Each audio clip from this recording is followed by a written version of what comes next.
Imagine getting a Lego set with all the pieces in one big pile, and instead of following the instructions in the proper order, you just start putting pieces together, hoping to end with an ultimate collector's series, Millennium Falcon, finished before your eyes. Obviously, this would never happen, yet 99% of you watching practice the piano like this, with no clear plan, no instructions, and no idea of how one step comes next or how they all contribute to the whole build. You can learn any piece faster with this system, and I know that's true because they've built it from 16 years of teaching 150 plus pianists how to improve.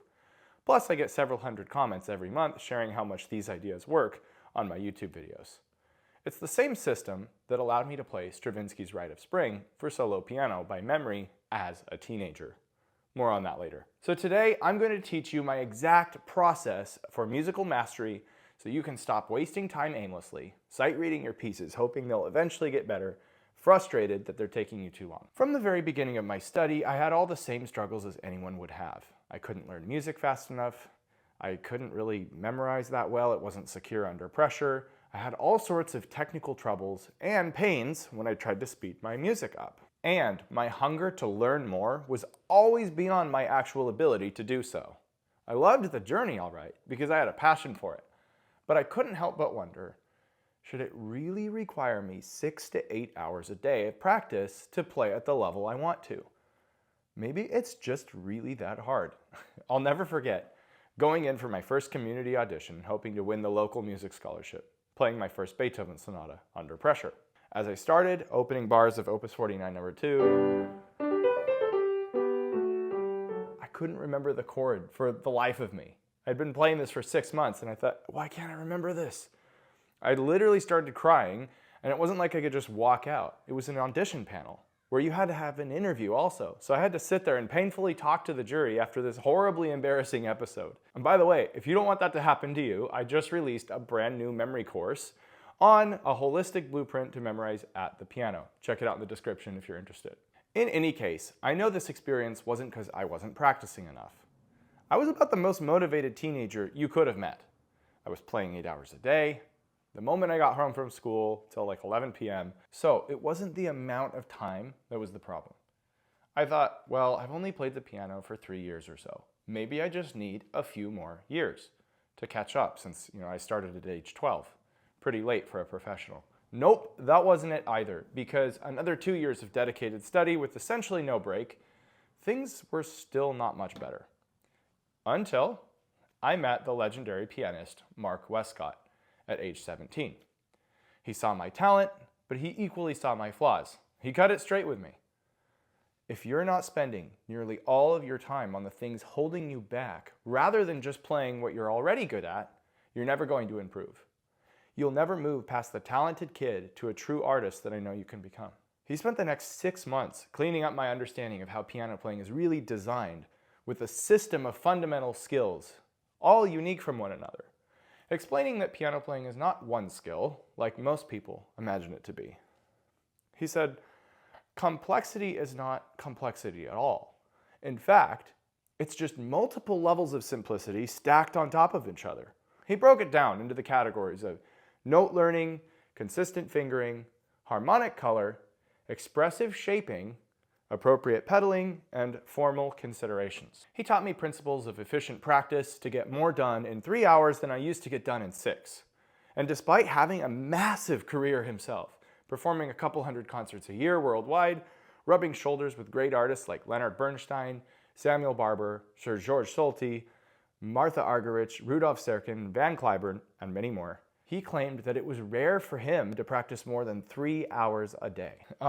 When you see that all these individual skills as something that are building up on their own, it makes more sense later to put them back together. So think of it like teaching someone how to add, then subtract, then multiply, then divide as the fundamentals of learning algebra. If you had not learned those 4 things individually first, if you had not been fluent in those things first, and you go straight into a pre-algebra class, having to use all 4 working together, you're going to get confused. And that's the problem with most piano learning. The majority of people are thrown into algebra-level problems before they know grade school math. But this doesn't mean you have to play pieces that are super easy or below your level. In fact, quite the opposite. Mark was famed for giving students pieces far beyond their ability. In my case, it was Stravinsky's Rite of Spring. And big surprise, I have become popular for the same thing. My most viewed teaching short with 500,000 views is talking about learning from something way beyond your ability in order to encourage growth through adaptation. So, the simplifying method then is not about playing easier pieces.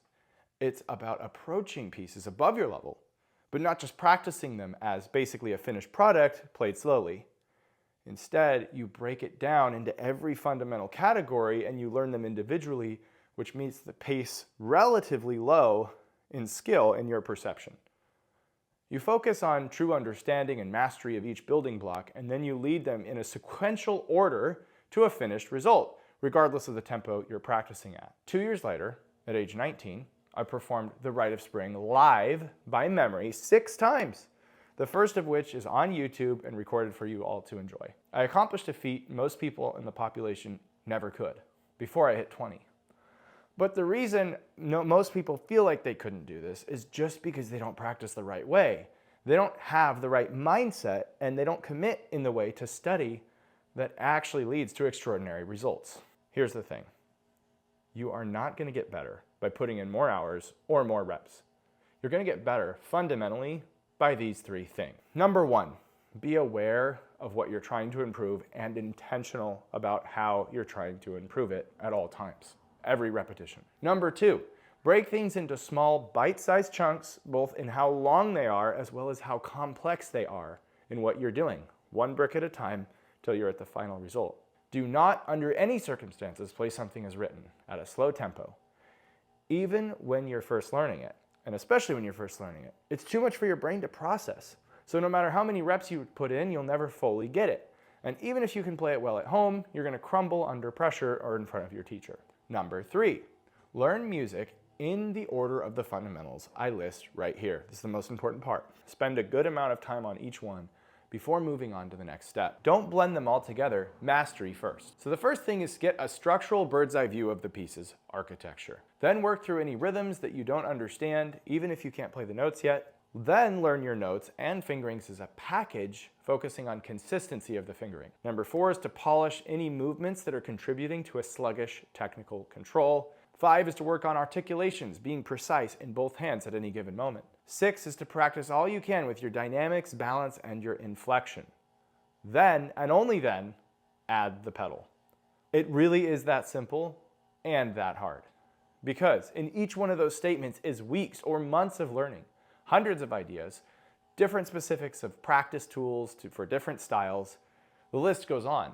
But it is, in fact, the same process every time. To pass this entire method on in a 10, even 20-minute YouTube video would be truly impossible, as it took me 2 years of grinding full-time with one of the best pianists in the world, mentoring me to figure this all out. So that's why I started the Key Learners Piano Club, so I could organize all of this information into a repeatable system that you could work through in your own time. Inside the classroom, there is a dedicated month for each of these fundamentals so that you can learn it as in-depth as I did, all while getting coaching calls with me on a weekly basis to ask questions based on where you're personally at in your piano learning right now. And there's a daily chat support with me Monday through Friday. To become a key learner and absorb this immense legacy that was passed down to me for yourself, click the link in the description below.